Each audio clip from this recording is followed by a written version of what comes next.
this implement here is these airbags, and this is what keeps the unit mowing levelly. And so the readings here, as you can zoom in here right quick, it'll say center and wing. And so this is the airbag access. There's a valve stem right at the top here. And we'll take this valve stem off. And as you can see here by the reading, it's now up in the area for center, and I'm on a wing.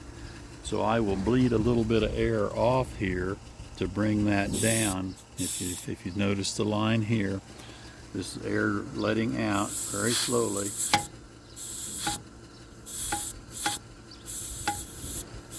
And I'm going to leave it just a little bit above here. And then I put the valve cap on. Now I'll go over to the next one, which is a center. And you'll see that it says wing and center. And that one, although it's it looks like it's in good shape. You can read the word center, and so that's going to be great. The next one over, I won't do anything to that one today. On this one, if you'll get in and notice that one, it is low enough that it's going to require some air. So I am carrying this Ryobi air compressor, and it's got the battery all on it. I've been carrying this in the cab whenever the mower is hooked.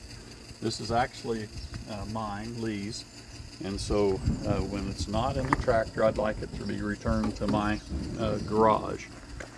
And I'm going to put this on, and I'll push it on right quick and latch it. The point here, you can see on the back, it's going to show the pressure that's in there. We don't worry too much about the pressure. We're going to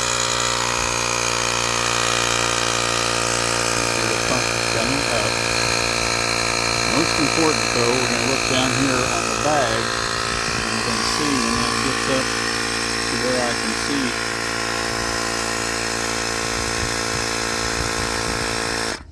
I've gone above where it says center, because when you take this off you may lose a little bit of air. I did there. But now I can release some air to bring it down to where the word center is, where the mark is. I can see it from this side as well as from where you're looking at. So it says center. I'll let that back down. And now this is going to maintain level cut across the width of the mower. We really want to not let these run flat, because when they run flat, that's when we're going to do scalping. The last one here is over on this side. We can see that it too is a little bit high. And so I am going to let some air out of this one. And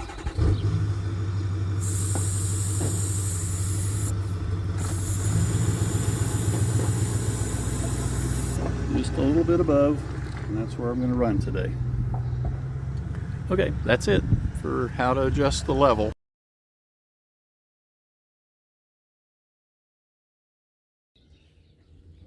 When the mower is parked, if you're going down the road and you want this to not settle, this is the safety stop, and it would flip over. The mower has to be in the up position for this to fit in. If it doesn't, you'll need to raise the mower higher. At this point, it can go down until it hits this, but it won't go all the way down and fall on somebody. The mower is now in the operating position, and so you'll see that the wings are down. These are the safety pins for when the mower is folded up, and I will start that folded up and then show you in the position. But this is the storage position. When this is up, this pin will move to this hole, and it will lock it in the up position. Right, left side, right side, same deal. When you're walking around the mower, just visually check. You'll notice that we've cleaned the deck off. Please clean this off at the end of every mowing event. We do not want wet grass left on here.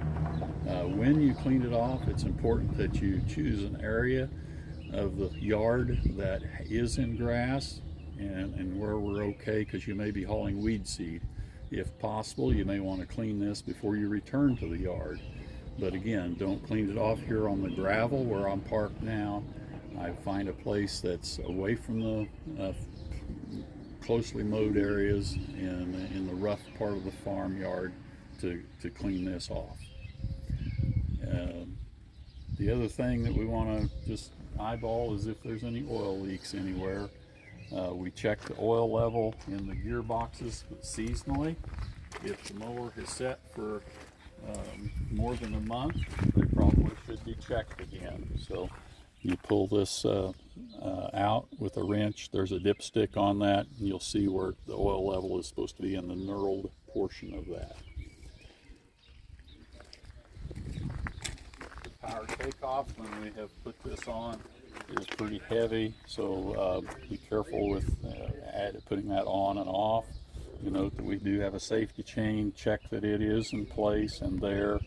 The hitch pin is usually pretty well stabilized in there.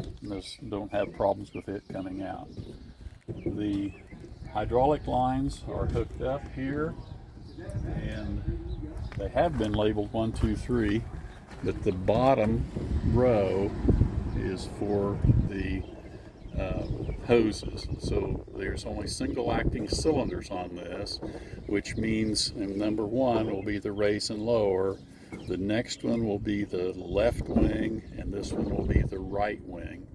When you are operating the 3 levers, closest to you is number 1, raise and lower, number 2 is the left, and number 3 will be the right fold up.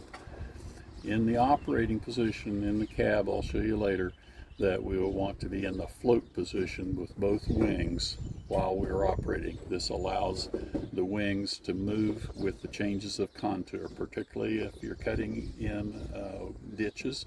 Well, you'll want those to be able to climb up safely on the side of the ditch and actually fold themselves up. And that's the beauty of the single acting cylinder.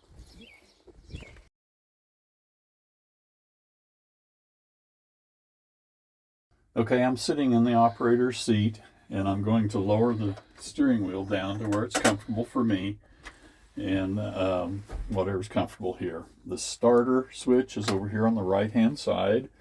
I am in neutral with this lever, in neutral with the lever here on the left hand side.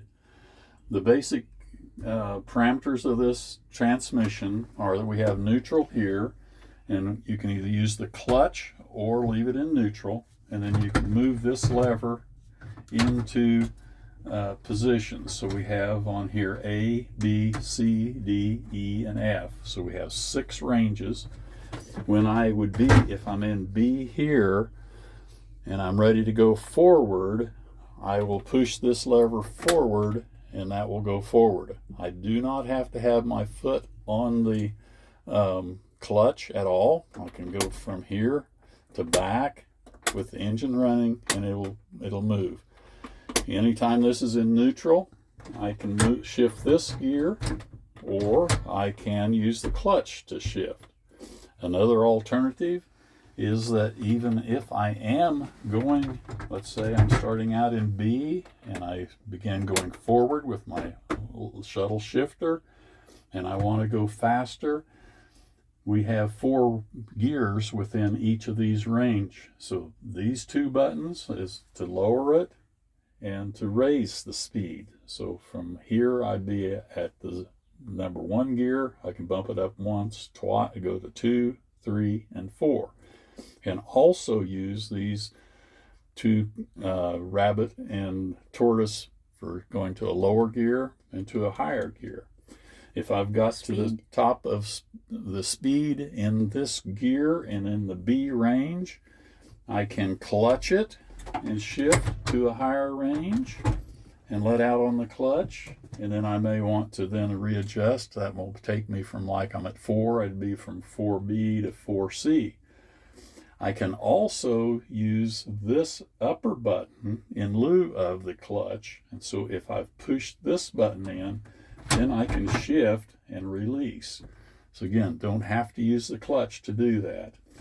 In the upper 2 ranges, which are E and F, if you are an E and you have throttle at full, you can jump up from 1 gear, 1, 2, 3, and 4. When you reach the full speed at 4, you can just push this button in, pull into F, release the button. The transmission will automatically kick down into 1, 2, or 3, or 4. That will allow that transmission to take hold but not lug the engine, and it'll be a smooth transition. And then this, again, this is just the upper 2 road gears, E and F. Again, go on up 2, 3, and 4, and then you're at maximum road speed.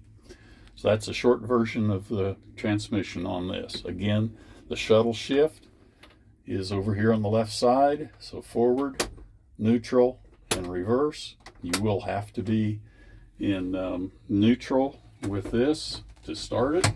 And it's good practice to be not only in neutral, but in park when you start the engine.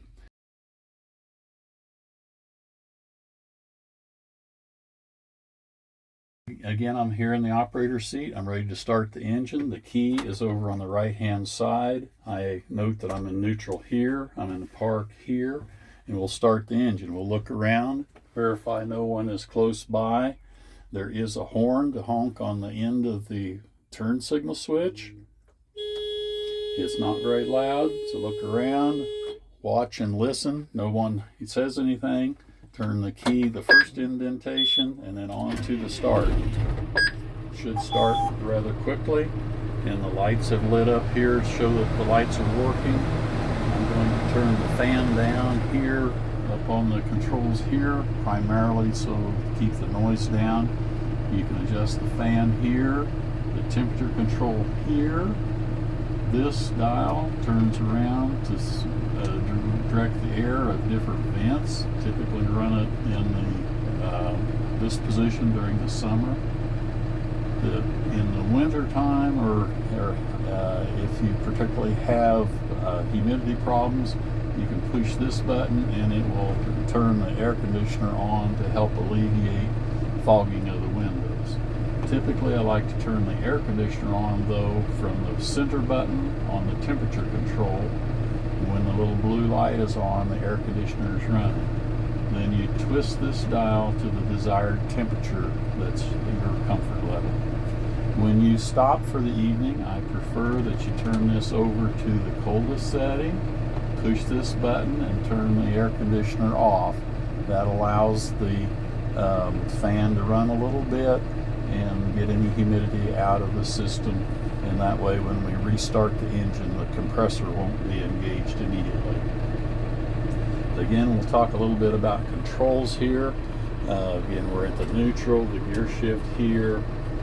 Red here is the throttle. We have not only a hand throttle, but we also have a foot throttle on the floor. You can see me using that. Do not use that foot throttle when we're mowing, but if you're driving down the highway, you might want to use that for comfort. The brakes are individual brakes, but they are locked together right now, and here's the locking mechanism. This would give you an individual turning brake, right or left, but if you're going to be going down the highway, you'll want to lock these back into position so that either one activates both of them. This would prevent you from a panic stop hitting an individual brake and jerking you sideways. There is a differential lock on this. Typically we won't be using that unless you're in danger of getting stuck, in which case you will want to engage that. To release the differential lock, you would touch a brake and it would come off. Also, in the way of controls, primarily for the mower here is this yellow button, and to engage the mower, we will push down and forward, and the mower will begin turning. And in the tractor we can feel that. On the display I can see right here the RPM of the mower itself, and as I speed this engine up, you'll see this come up. This symbol over here is engine RPM. This one over here is PTO speed. That's the little PTO indicator. When we are operating the mower, we will want this to be running at about 1,000 RPM.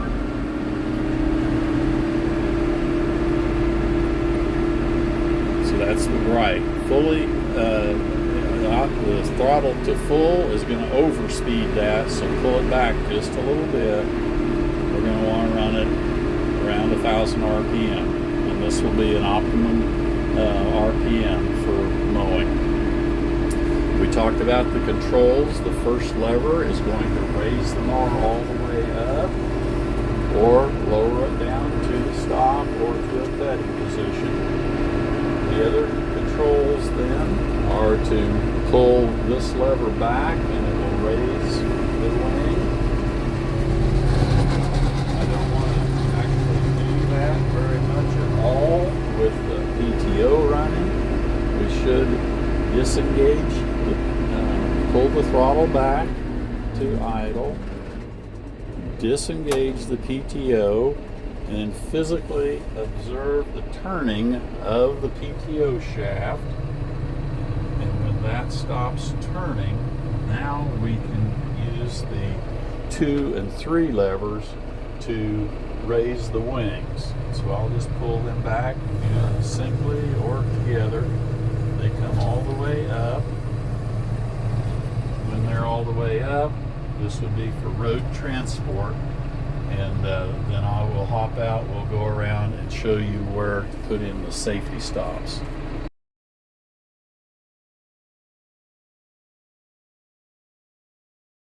Okay, we're walking by the end. Stay away from this so that if this were to fall, you're outside the swing of it so it won't hit you. Walk around to the back. Since it is in the up position, now I am going to remove the safety pin. There's an air pin on the back side. Push it into this position. And now this wing is prevented from falling down. I had my safety stop down, so I'm going to leave it down to go down the road so this will not get into pavement. The other side.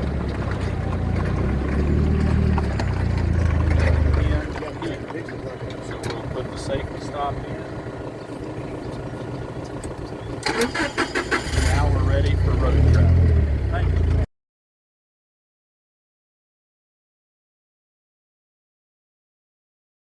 Okay, we're again walking around after we've changed fields and we're ready to go into the operating position. I'll walk back around and I will undo what I previously did, i.e., again, pull this hairpin out, move this pin from the engaged to disengaged. The safety stop is for raise and lower is down, so we will flex it over, pull the safety here, move it into the storage position, return the clip, and now we're ready to get back in the tractor and pull the wings out. Again, now is operating position. When you walk around either side, be sure to give plenty of clearance so that if that were to fail, a hydraulic hose would not fall down and hit you.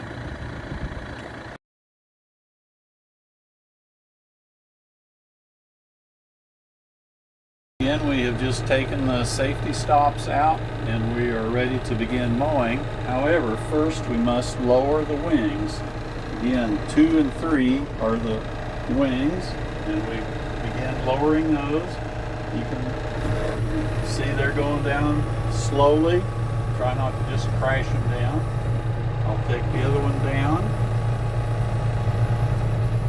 When they are all the way down, you'll focus over here on these levers. I let them down, but they need to be in the float position. That means all the way, and they'll kind of click into position. And the reason for that is that this allows the wings to float up or down as we go across uneven terrain. The mower itself is up and it's being held with a hydraulic cylinder because I've taken the safety stop out, and I will lower this to the proper cutting height. And in most cases we have safety stops in for the minimum level that we want to cut. And